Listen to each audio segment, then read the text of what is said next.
is a distinction people have in terms of keeping the strict letter of the law and being fine people. It's one of the problems amongst the religious Jewry today.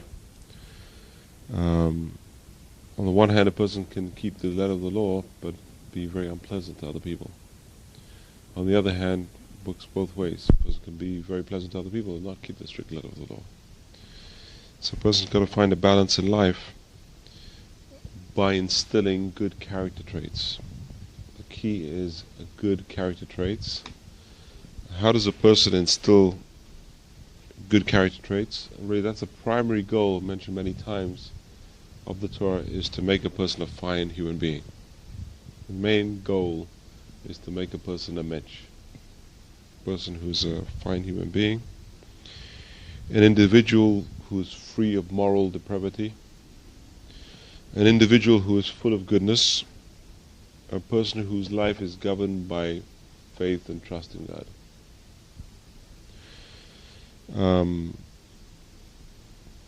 These people who behave with disrespect obviously are lacking in these different traits.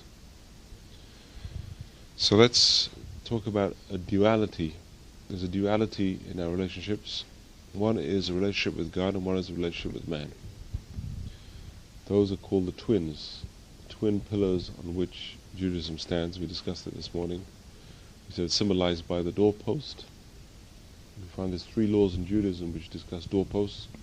The mezuzah, which is on a doorpost.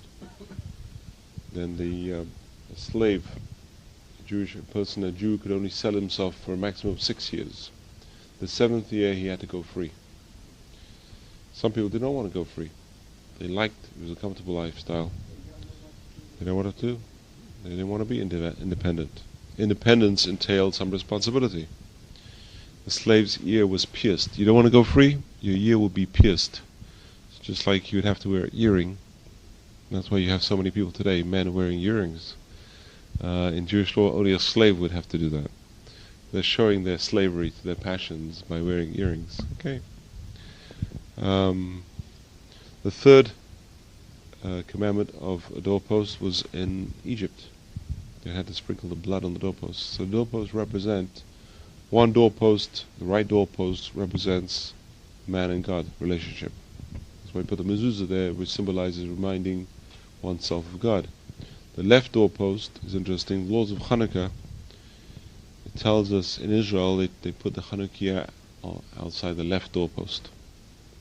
The mezuzah is on the right doorpost, the Hanukkah candles are on the left side of the doorpost. Why? So a person is surrounded with the commandments. On the right hand side, commandments between man and God, the other commandments between man and man. How does a person integrate man and God in his relationship with God? And that is through faith and through trust. So a person who has faith in God, a trust in God, will be happy all the time, even with problems. A person who has all the problems in the world, but I know I have a wealthy father, I have a very powerful father, my father can solve all my problems. A person who has that attitude will always have peace of mind. Yes?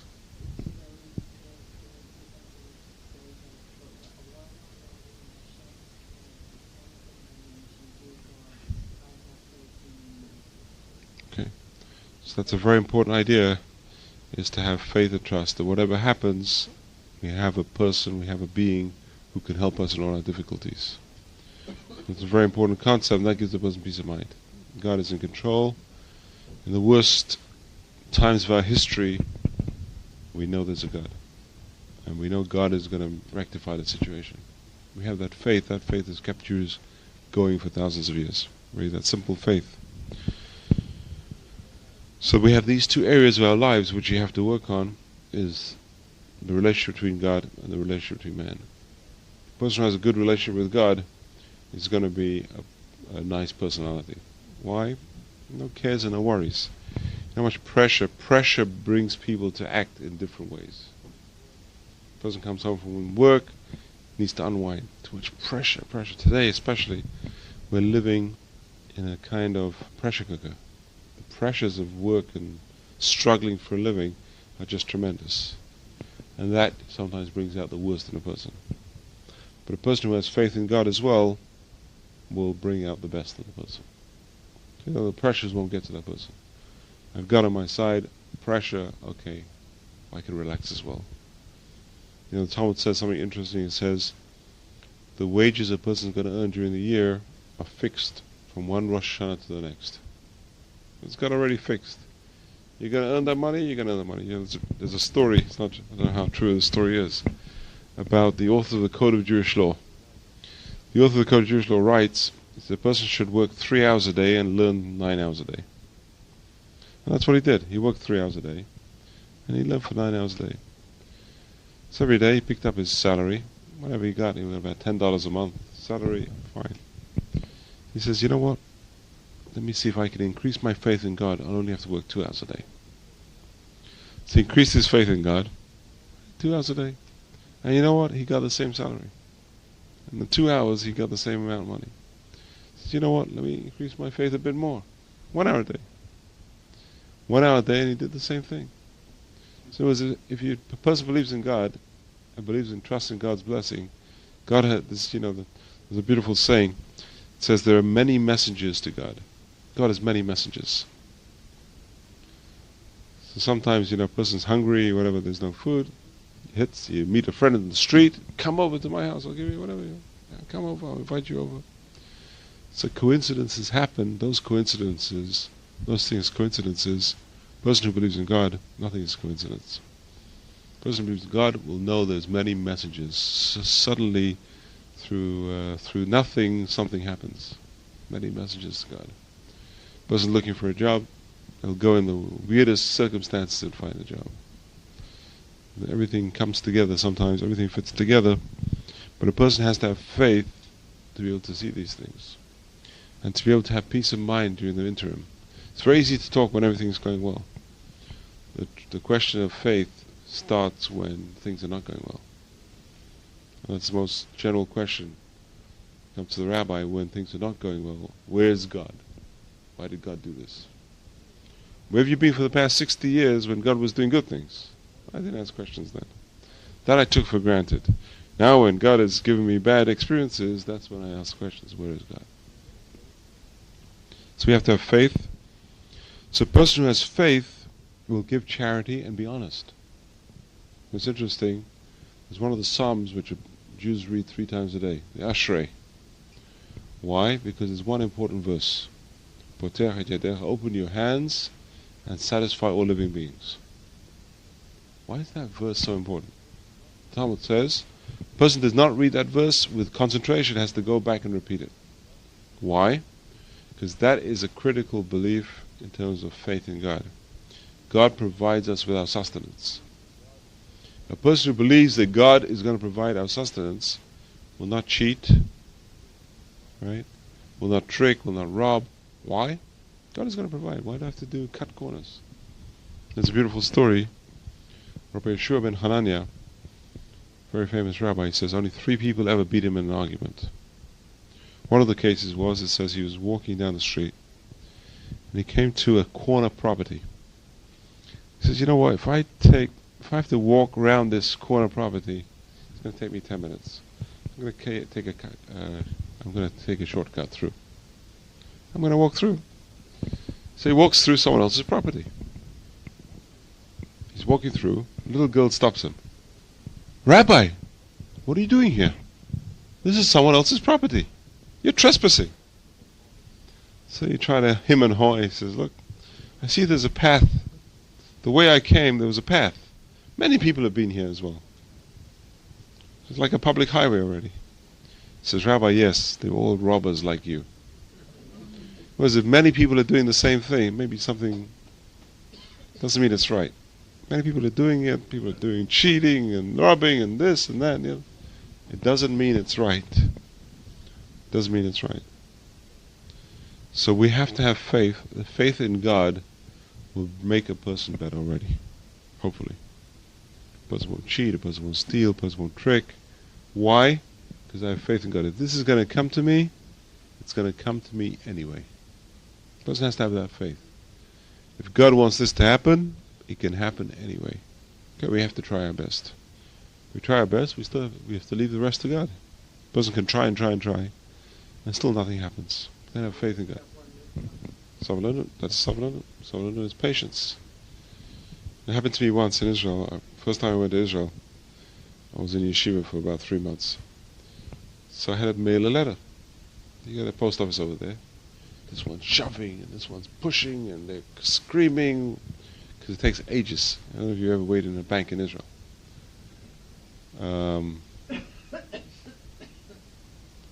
So it's terrible. It's a terrible situation. It's pushing, shoving. So a woman asked me, she says, "How come you're so calm?" I said, I'm from England. I was from England. English are very calm, push and shove and scream. So, oh, that's why. But it's a tremendous pressure. But a person who has faith will be calm. Calm all the time. Why? If this is going to come to me, it's going to come to me. I'm not going to bother. I'm not going to trouble. I'm not going to worry. Why worry if I know that God is all-powerful and I believe in God? And that automatically makes a person hopefully a better person with other people as well. Because the pressure is off that person. Most people under pressure, we turn nasty. We start snapping at people, we start shouting at our wives, our husbands, our children, we start breaking under pressure. So the pressure is off if I have faith. A lot of the pressure is off. Like I'm driving and there's a traffic jam. I'm caught in a jam. People get under pressure, they start honking and they start crying. What for? That's it. Look at the sky and look at the trees and look at, if you can, on the turnpike there's no trees anymore. They knocked out your view. It's the worst thing they ever did. It's terrible. It's very hard. That's right. People think you're crazy. But it's a positive reaction to a bad situation. Make the most of a bad situation. It happened to me, I'll tell you. It happened to me. I had a wedding to do upstate New York, a country club over there. The wedding was at 4 o'clock. And they gave me directions, and you had to exit, one exit before the George Washington Bridge. Unfortunately, I missed that exit. It was 3:30, the wedding is at 4. And I know these people are prompt. They're dangerous people because, they're very wealthy and they're very, very, ego. So here I was. It was the only time I ever panicked. I was panicking over there. So I arrived at George Washington Bridge. I know it's rush hour in New York. It's Sunday. It's a crazy, crazy day. I know it's going to take me an hour to go and come back. If I cross that bridge, I'm finished. So I said, please, I pleaded with that woman over there, the tall woman. I said, please, I'm stuck. I missed the exit. Please help me. Do something. She says, don't worry. I'll open the emergency gate. There's an electric gate over there on the side. She says, you take that exit and you go back and you can take that exit. She saved me. But what's the use of crying? What's the use of crying? If it's going to happen, it's going to happen. If you're going to get there, you're going to get there. If you're going to be late, there's a reason for that as well. Everything has a reason. You tried your best, that's the main thing. Try your best, don't worry. The person tries their best, that's all God wants. God wants you to try your best, that's it. Same thing, you see children, huh? I didn't even have to pay at all. That's my example of teshuvah. That's my example of teshuvah. A person set in their ways, they're going in a certain direction. All of a sudden they cry to God, please God, I want to change direction in life. I want to change. I don't want to go this way. I know what's going to end up when I go this way. I want to just open me a little doorway. I want to get out and change. We're on a one-way street in life. Sometimes we have to change. That's the repentance which a person has the ability of. God opens the door, says, okay, make a U-turn. But without that U-turn, we're stuck. The person just keeps on that direction, and then we're stuck. So that's the example, my example I give before Rosh Hashanah. That's the example. That story is a beautiful story. But why be impatient? Why be curt with our fellow men? Simply not nice. And one of the reasons is pressure due to lack of faith. You work hard, tremendous pressure themselves, and it causes people not to relate to others with courtesy and with Some people go behind the wheel, they turn into fiends. It changes their mentality totally. You ever seen, it's very unusual to see people today waiting for other people to go, doing people right away. It's very hard. Because you turn and pressure gets to you. I need to be at a certain place at a certain time. Pressure gets to a person, they change totally. You can have the kindest person, put him behind the wheel, forget it. And it's very, I'm trying to analyze myself. We all have these problems. Why? What does it do? It's the feeling that I have to get to a certain place, and I want to get there fast. I want to get there on time. Why? So we have to analyze ourselves, because then we can be mean to other people.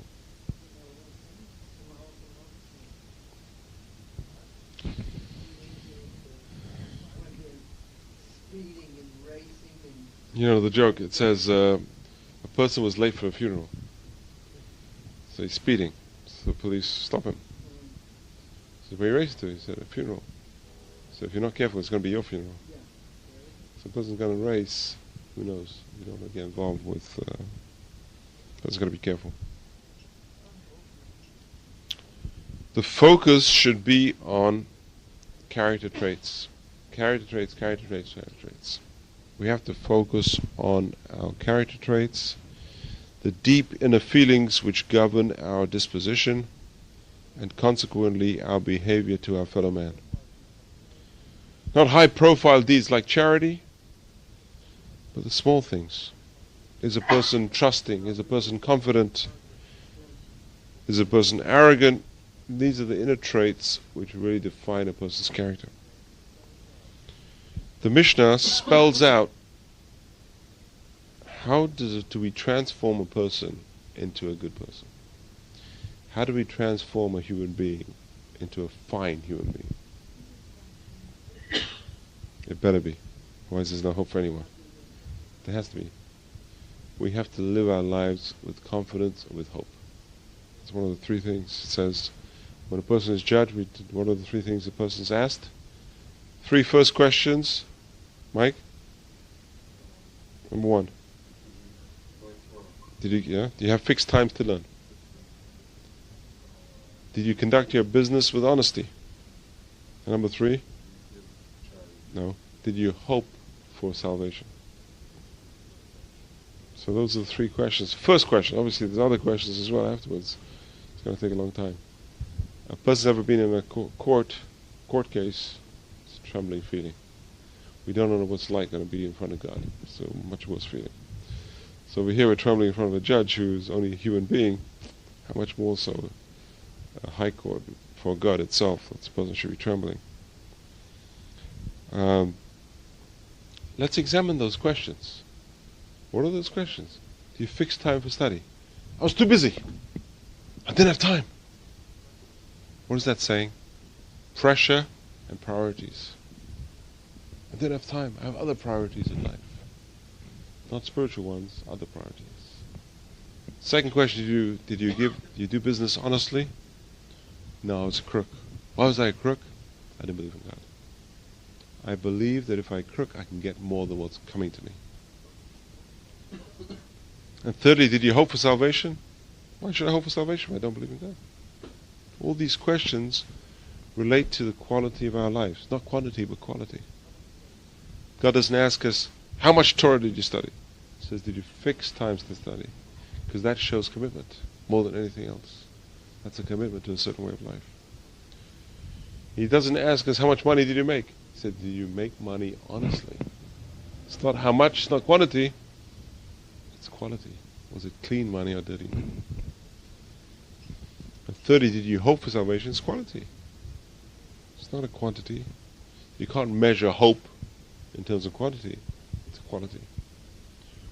So really, quality of life is a major issue in Judaism more than quantity. We're not interested in how much money you have. We're not interested in how much time you spend learning. We're not interested in quantity. We're interested in quality. Quality speaks louder than anything. They have the chief rabbi of England on the radio in England, and they asked him, the assimilation rates, the way things are going, Judaism is going to disappear. He said, no, you're wrong. So there'll always be a core group of Jews which will keep Judaism alive. Right, the Jews on the periphery are going, vanishing, fast. 50%, 70%, whatever it is, vanishing fast. But the core group is not quantity. Judaism is not quantity, it's quality. The Jew did not change the world through quantity. We're minute people. We're the smallest of the smallest. Less than 0.01% of the world population. And yet we're in the news every single day. Which doesn't make sense. It's a crazy... Why are Jews news? I don't know. By the way, we're going to have another seminar on September the 4th. Yeah, September the 4th. On a Wednesday night. It's going to kick off my next lecture series on my Aish Torah called Why the Jews? And then my next lecture series is going to be on history, Jewish history. So I'm going to give a lecture series on Jewish history because a lot of people don't know Jewish history, and really that's our roots. If we don't know our own roots, then we're finished. We're going to be rolling in the river without any roots, without any anchor. We have to know our roots. I'm going to give a course on Jewish history. That's the next series. So it's going to start off with this: why the Jews? Why Jews news? Why Jews always people talking about the Jews? So the Mishnah spells out the mix in being a good person. How does a person become a good person? What is the ideal person? A person who listens, who's understanding, who possesses reverence, humility, joy, friendship, serving one's master, reflecting purity, patience, goodness of heart, empathy with others, satisfaction, loving God and loving one's fellow man. Right? Learning to learn and learning to do. Those are the ingredients the Mishnah mentions. What is the ideal personality? The Mishnah in Pirkei Avot mentions 48 qualities for the ideal personality. What I mentioned was a few of the qualities. 48 different traits of perfection. Tall order, we cannot be 100% every one. We can do 50% on some, 40% on some. We have to go through the traits. Remember, we went through a list of traits. Not everyone is 100%. There's no such thing as a righteous tzaddik, gamur. There's no such thing as a totally righteous individual. No such thing as a saint. One thing comforting about Judaism is we don't say there are saints. Nobody is a saint. But we have to strive for perfection. Because the more we strive, the more reward we get. If it's easy to be a saint, there's no reward. It's very easy. Every single human being is a saint. It's a big deal. It's a big deal. We're all saints. But if we have to strive and it's tough, that's where the reward is. The exam is harder, the reward is much greater. And this life is only one big exam. All of us here, we have to envision ourselves as being in... You ever had an exam? When was the last exam you took? When was the last time I took? A couple of years ago. To be a rabbi, I had to take some exams. So you're in an examination hall. Okay, you're lucky. Why? Because it's a reminder about life. Life is an exam. Here we are in the examination hall of life. That's right. Life is a test. But we forget. We have to be reminded constantly. We get involved. We get involved in the sidetracks of this world. We just forget about life being a test. We're in the examination. Every single thing that happens to a person during the day, you got to think of it as an exam. How did I react in that circumstance? And thinking to yourself, how could I even do these things? Examine one's reactions, knee-jerk reactions, without even thinking. A person's knee-jerk reaction. Someone cuts you off, you want to cut him off. It's a knee-jerk reaction. How could you do such a thing? How could I, such a fine person, do such a thing? We all have temptations, we all have reactions. We've got to be careful. So we have to know this world is a test. This could be a test. This could be the big one which I failed in. And a person with yarmulke and a person knows that they're Jewish, it's much worse. It's a test not only a fail for oneself, he failed the community. Because people are going to look at Judaism as on a worse light. Not only failing oneself, failing one's community, and ultimately failing one's God. We're failing our master, we're failing everything we stand for. So that's a problem. That's the bad side. The good side is, the person passes the test. It's tremendous. The person who goes through life. How many people pass the test in life? Very few.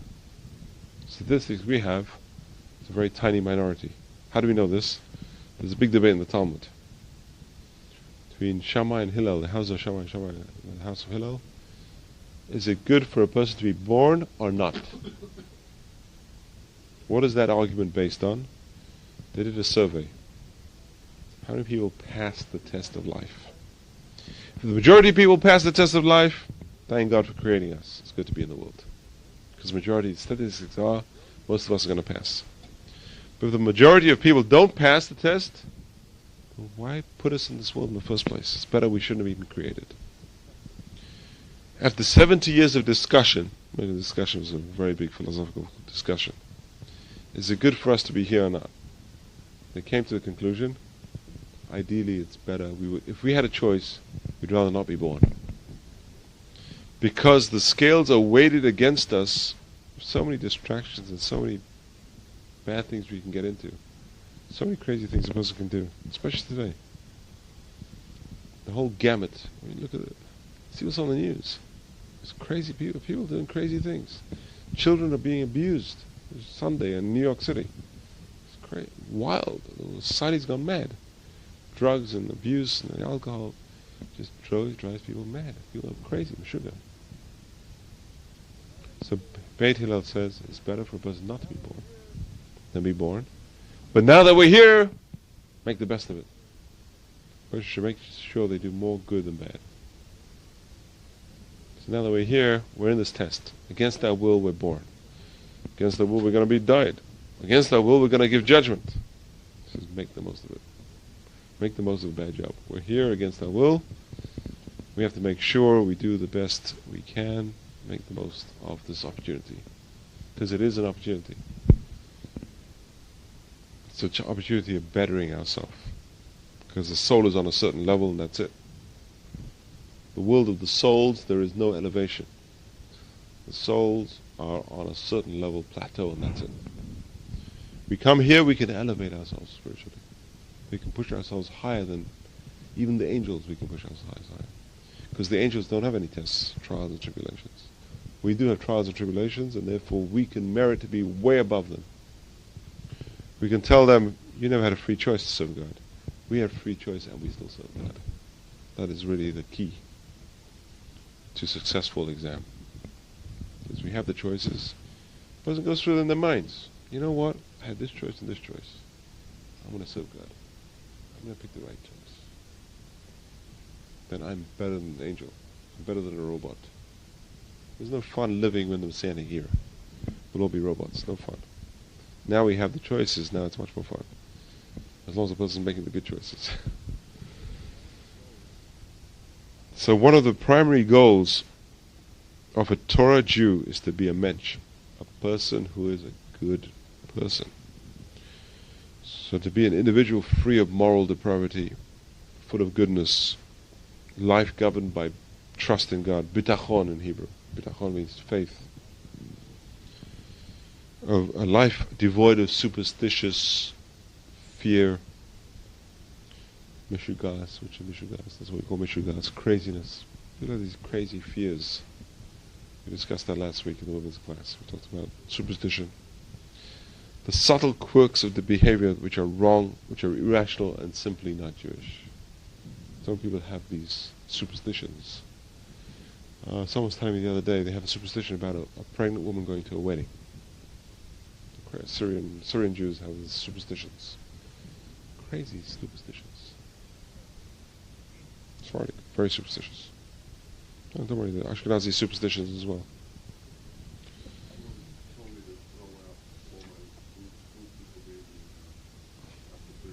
No way. Don't have to. Okay, so superstitions, forget about superstitions. That also drives a person crazy. So trust in God is more important than superstitions. The person who has trust in God is not superstitious. God can protect me from the evil eye as well, don't worry. God is all powerful. There's no evil eye, there's no dolls, there's no walking under ladders, there's no black cats, there's no 13th of April, there's no nothing, garbage. Irrational. Superstition, drive a person crazy. It's a certain time for this, certain time for that. Forget about it.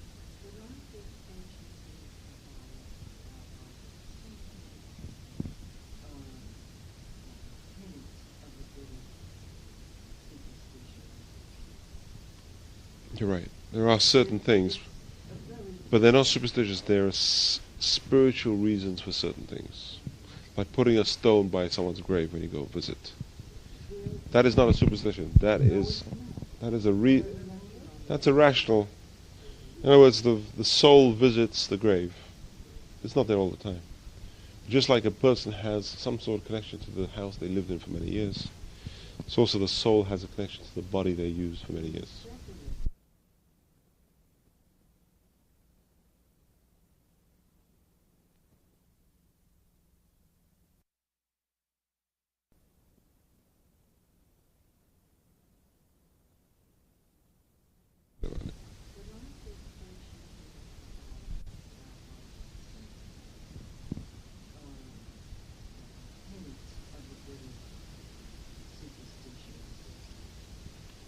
You're right. There are certain things, but they're not superstitious. There are spiritual reasons for certain things.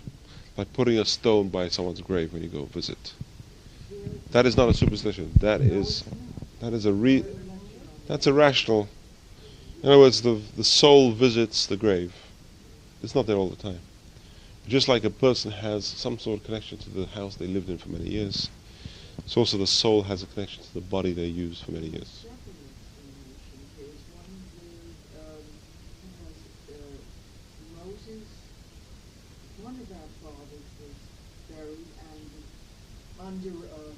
That's the reason for the tombstone. That's the reason for the tombstone, not for the stone by the grave. That's the reason for the tombstone.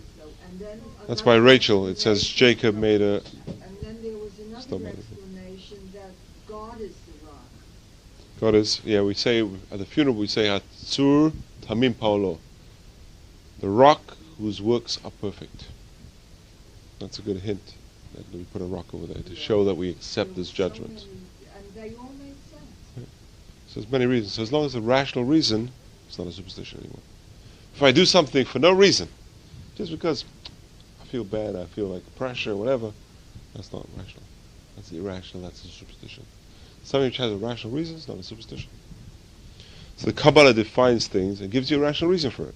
If you know Kabbalah, you know the world of the spirits, you can find reasons for doing certain things. Those are rational already. That's not a superstition.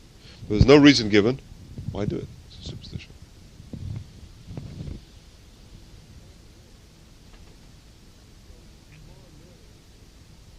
So the Torah learning is and should be a process that shapes individuals, modifies individuals, and brings about such dispositions of which we're speaking. So in other words, Torah learning should be a therapy of change. A person who learns Torah and doesn't change, the therapy is just wasted. It's like going to therapy, paying $50 an hour, whatever it is. How much do they charge? $100 an hour. Depends on who you go to. Depends on how many degrees the person has behind the name. If you go to a PhD, it's much more. What the problem is. But what's the use of going to therapy and then going every week religiously and coming out the same? And that's what a person does. They're learning Torah and they don't change. It's like going to therapy, not changing. So the therapy had no impact on the person. That's the worst level. Going through all the motions, the therapy does not change the individual. So Torah therapy is really therapy of change. To change the individual, make the individual better, make the person a better person.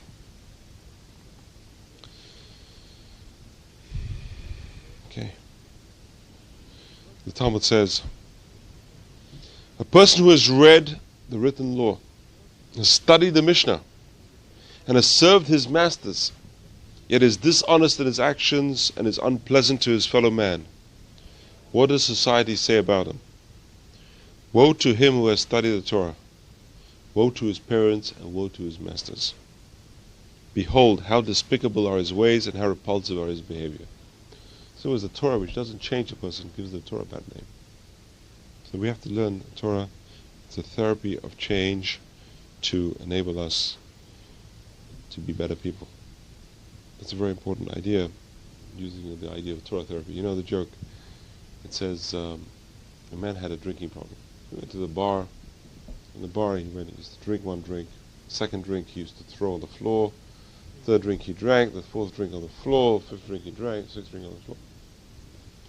So the bartender says, you know what? You're a great customer, but I just can't take the mess anymore. It's such a mess, and the people stamp on the beer and it's all on the floor. He says, go to a psychotherapist. Do something. Go for therapy and come back in 6 months. When you're cured, come back. 6 months later, the guy comes back. The guy says, you're cured? I'm cured. It's okay, the drinks are on me. He gives him the drinks. He drinks one, spills the third one on the floor. Drinks the third one, the fourth one on the floor. Fifth one, sixth one on the floor. I say, hey, I thought you said you're cured. He says, I am, I don't feel guilty anymore. So that's one of the problems we have today, is the therapists say, you're fine, don't feel guilty. One of the problems they're working on is, guilt is like the worst emotion. It's a G word, you never say the word G. The G word, you can say all the 4-letter words, don't say G. You don't say the G word, you don't say the S word. Guilt or sin, you don't mention. Those are the two worst words in this society. Say anything else you want, but don't say G and don't say S. Have you ever been to a movie where they say G or S? No. Huh? Woody Allen. Yeah, because he's making a mockery of it.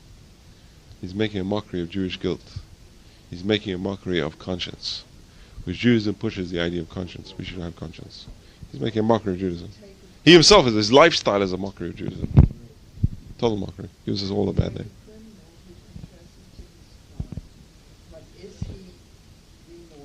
It depends. So that's the therapy. Has he changed or not changed? You can say whatever you want. It's very, talk is cheap. Talk is cheap. But a person can learn Torah, same thing. You're not immersed, you don't change. It didn't have any impact. It's like taking a bath and remaining dirty. The Talmud gives an analogy. It says a person would go to the mikveh. You know what mikveh is? A ritual pool where a person would immerse to purify themselves. So Talmud gives an analogy. It says a person is holding, say, a frog, which is an unclean animal, and going to the mikveh at the same time. You can go 20 times, doesn't help. He's still holding the unclean.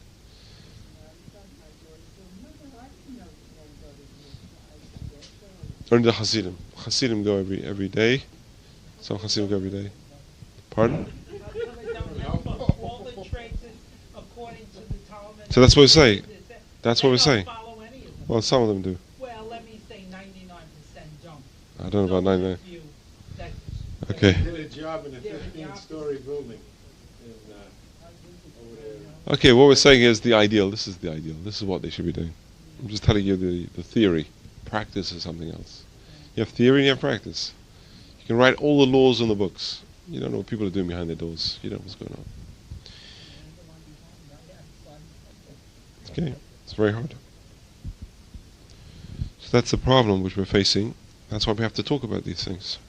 That's why I'm giving these classes, because I want to spread this idea. It's not what you do, it's also what you think. It's also how you behave with others. It's also how you behave with the society. So negative twins are how you relate to other people and how you relate to God. Those are negative twins: unpleasantness to others and lack of faith. Ruin a person. Two of the worst things. The positive is faith in God and pleasantness to others. That's the positive. The negative is the opposite. You know, for example, how do we know the Torah requires us to change our personalities? Where do we find laws in the Torah where a person has to change their frame of mind? Give me examples. Let me give you an example. On Yom Tov, a person has to be happy. It's a mitzvah to be happy on Yom Tov. V'samachta b'chagecha, you will be happy, you rejoice in your festivals. But I'm not happy. Something happened yesterday and something happened today. I'm not happy at all. Heard the news and this news and that. There's a mitzvah to be happy. But I have to alter my personality. How can I do that? Mitzvah in the Torah. There's a mitzvah to be solemn on Yom Kippur. We enforce that. How do we do that? We don't eat, we don't drink. What's the idea? To afflict oneself. Be solemn. Remember, it's the day of judgment. No frivolity. But I'm in a very happy mood. I'm here in the synagogue with all my relatives, and we're having a good chat, and it's fun, and the rabbi's telling good jokes. How am I going to be in a solemn mood? Yes, we have to alter our mood. We have to be in control of our moods. Tremendous concept. On Pesach night, what do we have to do? It says every person should feel as if they came out of Egypt. I've never been to Egypt. We have to feel we're reenacting slavery and freedom. So we have to go through those emotions, the mixed emotions. We were slaves. Drudgery and persecution and this and that. We came out of it. We have to reenact that. Even though I'm not in the mood. The table is laid with beautiful china, the wine is flowing. No, we have to reenact it. We are in control of our emotions. An individual is in mourning. He lost his parent.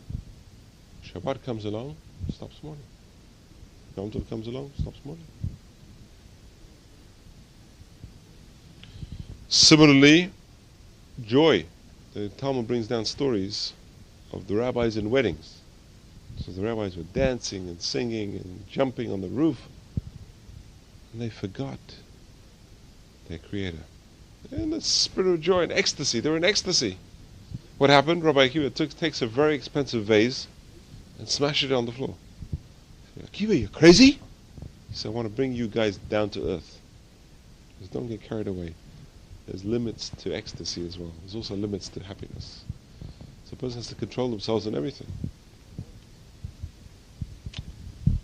Maimonides counts one of the mitzvot.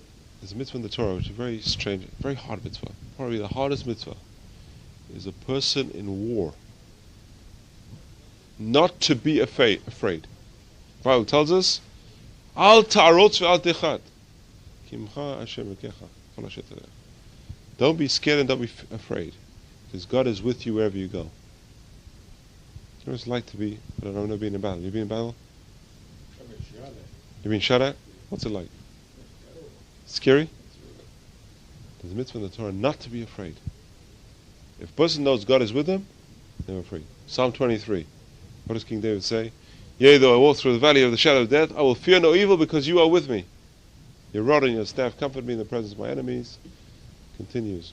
Beautiful idea. And that's the idea. That's the ideal. Maimonides lists that as one of the commandments. What do we see from there? That a person has to be in control totally. The Bible requires us to be in control. That's Torah therapy. Torah therapy teaches a person to be in control. If a person goes through Torah therapy and they're still not in control, the therapy did not work. They need more therapy. They need to immerse themselves in the therapy and change themselves. It's like a person with the same problem going through therapy every week. Oh, good.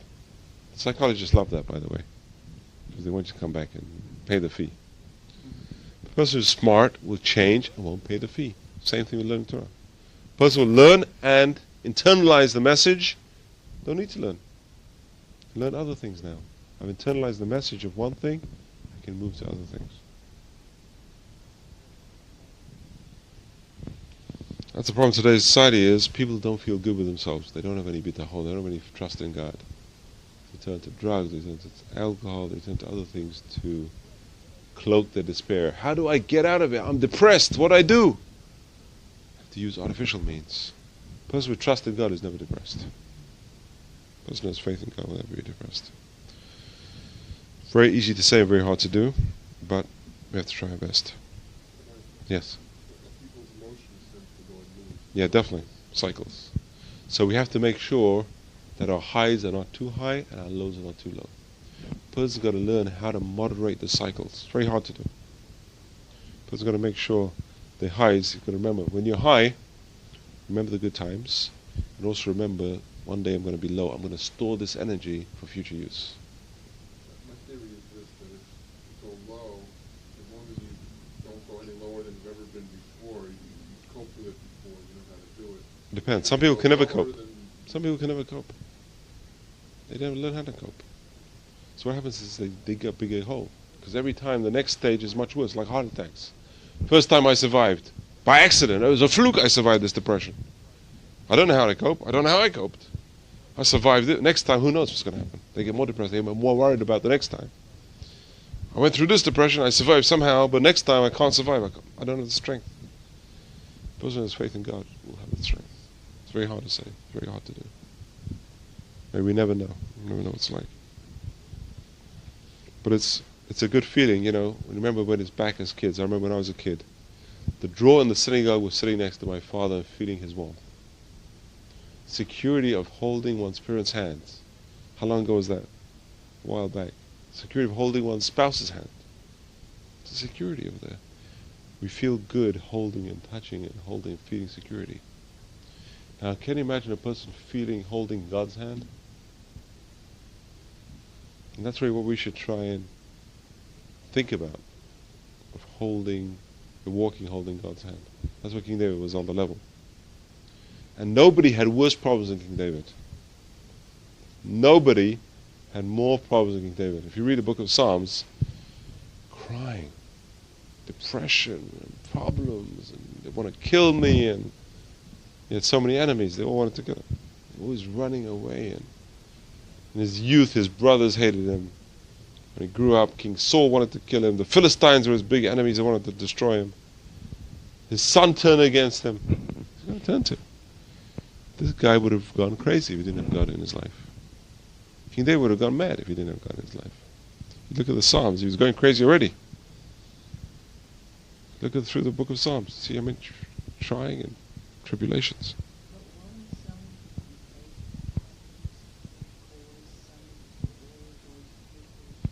So what we're saying is a person has to immerse. It's a lifelong struggle. Obviously, we said before, there's no such thing as a perfect person. The Bible stresses our heroes' deficiencies to tell us this, that no one can be perfect. So we see that we're deficient. We have to know this is human behavior. There's no such thing as a perfect human being. We have deficiencies. That's the test in life. We have to realize, we have to appreciate deficiencies. The deficiencies are the test. Can we better ourselves? And David was striving all his life. What was he striving for? To try and better himself. We have to admire the fact that he's kept on striving.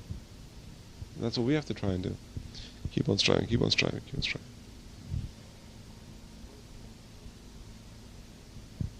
There's very important books of the Talmud. The Talmud can be split into two parts. The halakhic part, which are the laws, which is Jewish law. The second part is the Aggadic part, which are the stories of the Talmud. The stories of the Talmud are beautiful because they inspire a person to greater heights. Very, very important. You can buy them in English, called the Ein Yaakov. 5 volumes in English. All the stories of the Talmud. Beautiful stories, you can read it bedtime. It makes beautiful bedtime reading.